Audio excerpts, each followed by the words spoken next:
All right, Michael Yan here, live in Chiang Mai, Thailand. Today is Sunday, 22 March 2020, the year that everything changes for good, or at least forever.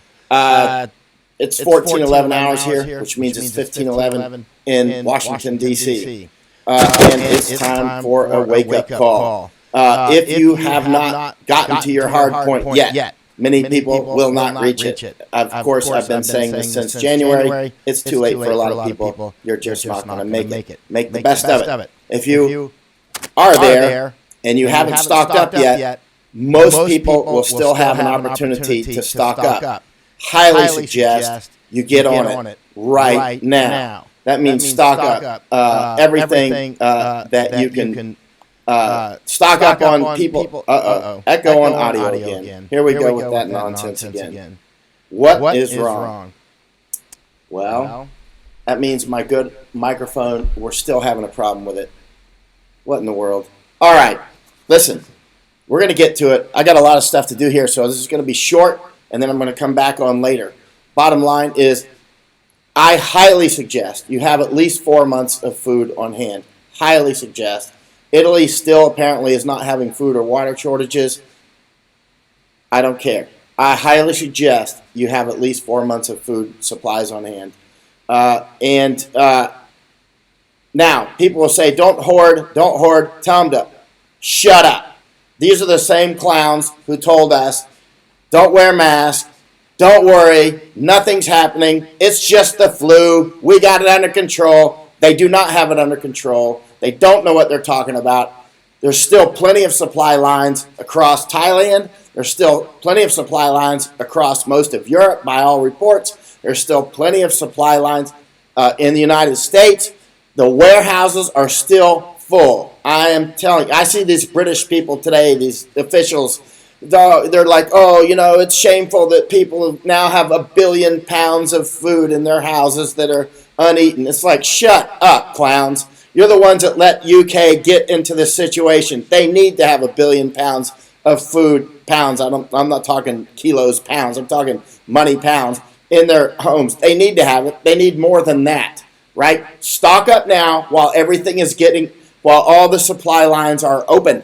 If they close, which they may, then you will be stocked up and you won't be robbing your neighbor or eating their cat or eating them. So stock up now. Supply line, there's still huge amounts in the warehouse. If you stock up now, while everything is still open and the trucks are still running and whatnot, it's good to go, right? Right. Now, over time, so many people have been calling me a panicker, right? I don't know any other American war correspondent that has as much real combat experience as I have. Not even close. Real combat. I'm not talking war experience. I'm talking combat. Bullets flying, heads exploding combat, right? I don't know any American that's alive now that has as much combat experience as I have. And I'm not Mr. Panic. I'll go back to war tomorrow. It's no problem. I'll show you. This is just one example. I'm going to pull up and just show you. Hopefully it will. This is this is in Sangin with British forces, right? Out of about 400 districts in Afghanistan, Sangin was the most dangerous out of all 400, right? So the British Army asked me if I would go to Sangin with their troops. I'm like, of course I will. Why did you ask me? Because you know I'm one of the very few that will actually do it. And I went out there, huge amounts of firefights, IEDs, it was the whole game, right? So here we go. This is normal. This is like day-to-day stuff right here.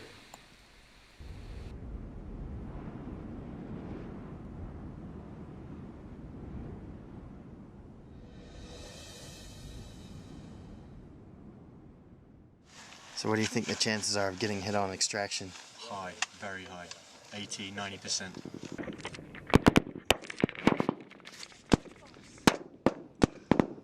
Oh, right. Small arms?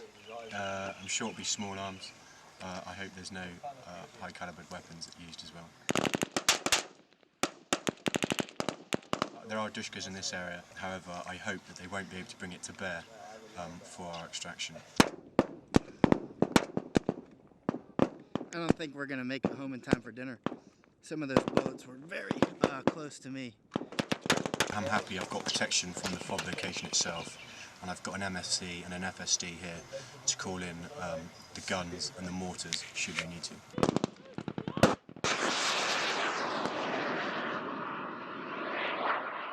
That was a nice top-down attack.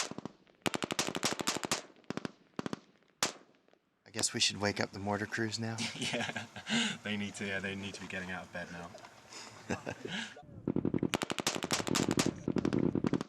Just another day in the firefights.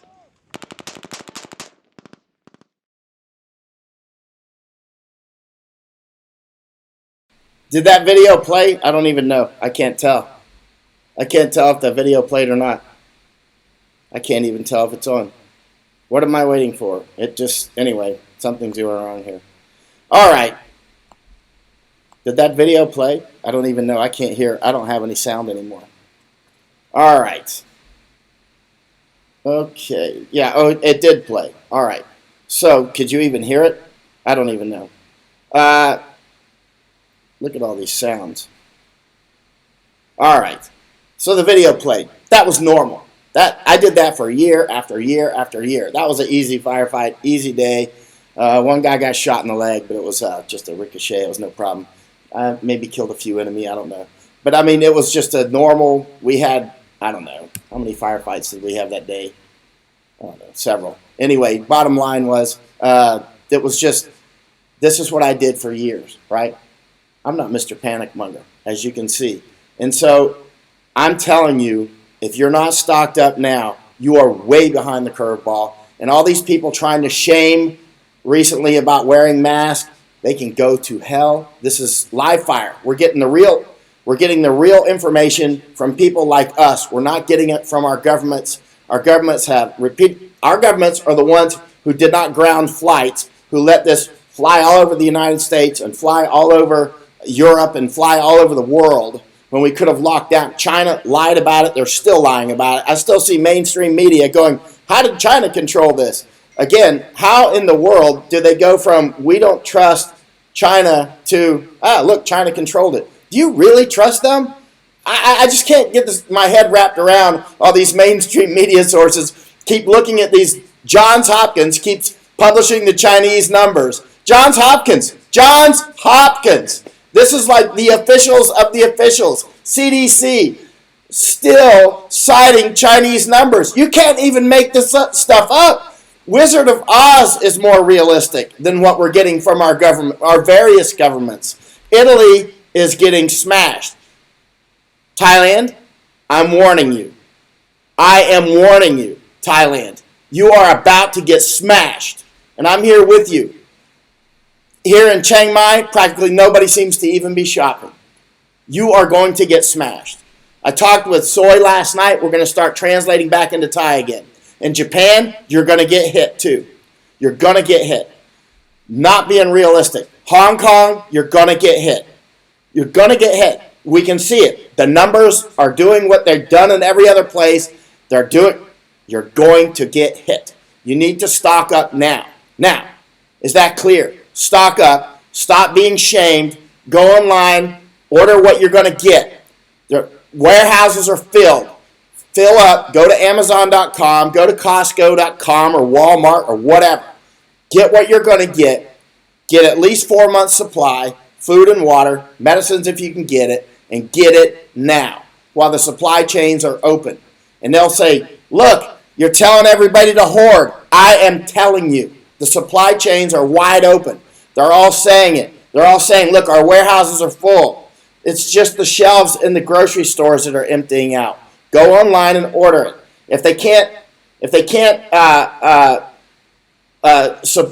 deliver it or supply it, then they won't send it. It's that simple. Anyway, I got to go. I got a lot of stuff to do, and I'm going to come back on later. And let's see. I'll answer one or two questions.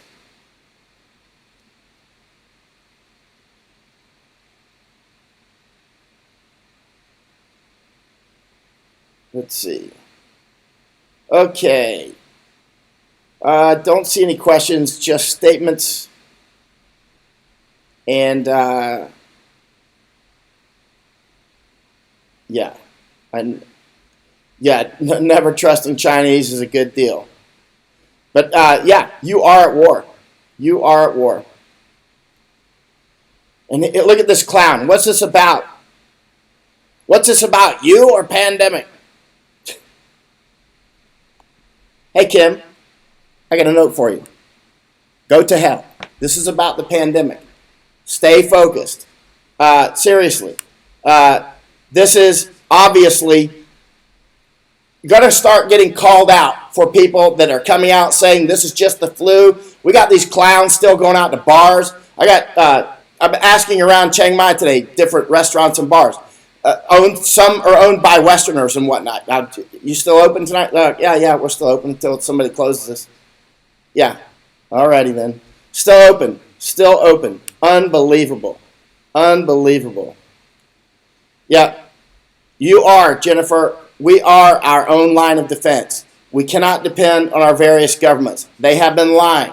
They have left our southern border open. We had to get people like Brian Kofage out there to get 250,000 Americans to donate to build a wall. And it's still obviously not big enough. We need a giant wall. I talked to General McCaffrey about that years ago in his office up in, we went to lunch and we were talking about it too. And he's saying, we should build a wall across the entire southern border. And he's very pro-Mexico, as am I. We're not anti-Mexico at all. But at the same time, now what's going to happen when these South American countries go like dominoes from this? And Mexico too, not to mention the U.S. economy. But when they're hungry, they're going to go to where the food is. Yeah. And so, yeah, here we go. And so I'll show you this video one more time, and then I'm going to head out of here. And yeah, and you can see my filters are off on telling people where they can go. This is a war. Huge amounts of people are going to die, as I've been saying since January, in super clear war correspondent terms. Why am I keep saying I'm a war correspondent and very experienced? So you realize it's very important who I am. I am somebody who goes to combat the way other people go to the office. I go to real firefights the way other people go to shopping at Kroger's. Right? That's normal for me. It's absolutely normal. And it's very important. So when I'm talking this directly, it's very important. All right. And I'll show you this one more time, and I'm going to head out of here because I got a lot of stuff to do today.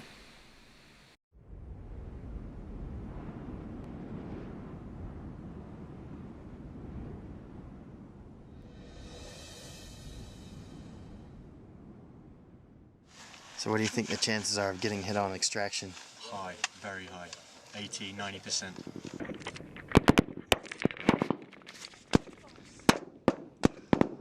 Oh, right. Small arms? I'm sure it'll be small arms. I hope there's no high calibered weapons used as well. There are dushkas in this area, however, I hope that they won't be able to bring it to bear for our extraction. I don't think we're going to make it home in time for dinner. Some of those bullets were very close to me. I'm happy I've got protection from the FOB location itself, and I've got an MFC and an FSD here to call in the guns and the mortars should we need to.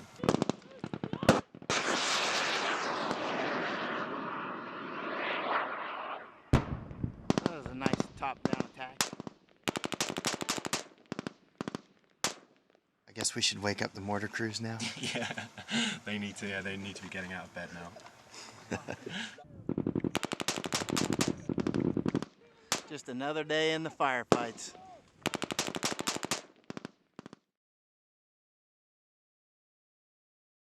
Alrighty then, be prepared. Take inventory. I've been going through my spreadsheets, going through, rechecking everything, triple check everything. Batteries, candles, chem lights, food. List all your food. Make a spreadsheet of all your food. It will tell you what you might have missed. And then you can calculate really how many days you think you have before you get to your ration point. You're like, okay, if we get to this point, I need to start rationing. Everybody will have to make up their own mind about what that point is. It depends on your situation. If you live up in Alaska, it's one thing. If you live somewhere else, it could be a different situation. But do be prepared for supply lines to be broken, and be prepared for electricity to go out. You see American power companies, I've been saying this since January, be prepared for electricity to go out. Be prepared for water to go out. Be prepared that you will have no water coming. If you flush the toilet, it may not flush, right? There's ways around this. Buy kitty litter. Get you a small get trash bags and a small trash can, and get those little pool noodles and make a toilet seat out of the pool noodles. Just cut the pool noodle or do something like that. You can get one of these compost toilets. You can get them on Amazon. You can get them right now. You can make your own. Use kitty litter. That's what the Army uses. It works, and that's what a lot of campers will use. Hunters and others have a lot of good advice. Go to prepper websites. It's on. There's no way you're going to get out of it. It doesn't matter where you're at in the world. You're either prepared or you're not prepared. And if you're not prepared, you're going to suffer. If you are prepared, you may or may not suffer. But if you are prepared, your suffering will be a lot less. I'm highly prepared. So if I suffer, it'll probably be because I get sick. But hopefully that won't happen. Anyway, I'll come back on later. And that was right. That was Sanguine. And make a rocket stove. Teach people how to make the rocket stoves. Put up the links. Yeah. Yeah. So make sure that you've just got lots of candles. Count them out. Make sure that you're good to go. Got water. And if the electricity goes out, again, make sure I've taken my candle down. I was inventorying all my candles again. Make sure you got enough lighters. Make sure you got enough. Make sure everybody has a thermometer, right? Everybody should have a thermometer. A lot of people don't have thermometers. You could need this. Write down your temperature so you have a baseline. And then if you start getting sick, start taking it down morning, noon, and night, or maybe every hour, whenever.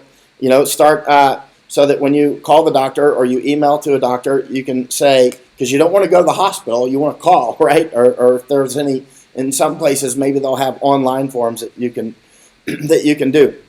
Be prepared. Don't listen to people that tell you don't hoard. There's people saying shop once per week. That's the most idiotic advice in the world. Nosocomial infections. Those are infections you get in a hospital, right? Now we're going to get grocery store infections, right? It's like everybody go to the grocery store once a week. Are they insane? Especially as all the restaurants close, right? Like Thailand. So many people eat in restaurants every day because the food's so great, and there's like 10 times more restaurants here than in normal countries, because it's just so good and inexpensive. But now they're closing down, right? So people are going to have to make their own food, right? And so if you shop for once a week, that means everybody has to go to the train station, which is really now the grocery store once a week. It doesn't make sense. Get enough now. The supply line, the warehouses are filled. If the shelves are empty, they'll fill them right back up, and people can come tomorrow. Keep doing it. Fill up your pantries. Don't fill it up with anything that's going to go to waste, obviously. But certainly don't listen to these idiots in our governments that keep saying, just get enough food for a few days. If people had been doing this back in January, everybody would be stocked up now, and there would be normal buying going on, right? Everybody would be already stocked up, like me. Everybody would be stocked up, and there would be no stress on the supply chains. But remember, I want to say it again: supply chains are still wide open in most of the world. That's quite clear, and so do it now while everything is still open. Get it while the getting's good. All right, hello in the south of Thailand. I am going to go ahead and punch out. I'll be back on later. Thermometers are sold out. Hello in Pennsylvania. Robert Smith, you'll have to go back on and look from the beginning. And yeah, keep your cars full of gasoline, and dehydrated foods are fine. Just make sure you got plenty of water. Hello from South Thailand. And I'm going to go ahead and shut out. I got a lot of things to do. I'll be back on later tonight. Y'all be good. Y'all stock up. Mike out. In.